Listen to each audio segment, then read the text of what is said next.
Cette nuit-là, le temps se gâtait soudainement. Un vent violent soufflait et la poussière rouge faisait trembler les murs fragiles de la maison.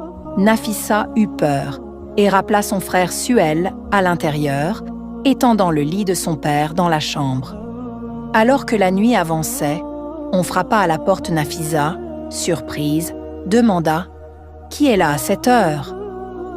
Une voix grave répondit de l'extérieur « Je suis un voyageur blessé. J'ai besoin d'un abri pour la nuit. » Nafissa savait que sa maison était un refuge pour les voyageurs. Mais laisser entrer un étranger à cette heure tardive lui semblait risqué.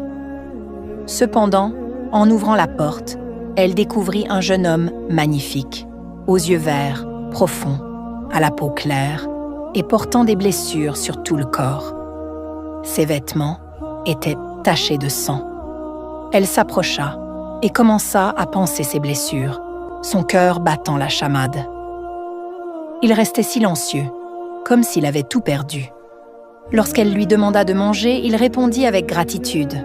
« Si je pouvais avoir un peu de nourriture, ce serait une grande gentillesse. » Nafissa lui apporta le reste du repas de la nuit et il mangea avec reconnaissance. Elle ne pouvait s'empêcher de penser « Un homme si beau, qui pourrait-il être dans ce village ?» Il lui expliqua avec une voix tremblante « Je suis poursuivi par mes ennemis ici. Je ne peux pas en dire plus.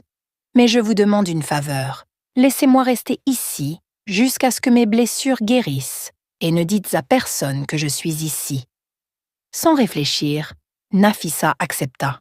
« Vous pouvez rester autant que nécessaire. Personne ne viendra ici. » Le jeune homme la regarda avec des yeux reconnaissants, puis s'allongea, épuisé. Nafissa s'endormit en le regardant, mais son esprit était troublé par de nombreuses questions. Qui était-il vraiment et pourquoi était-il poursuivi?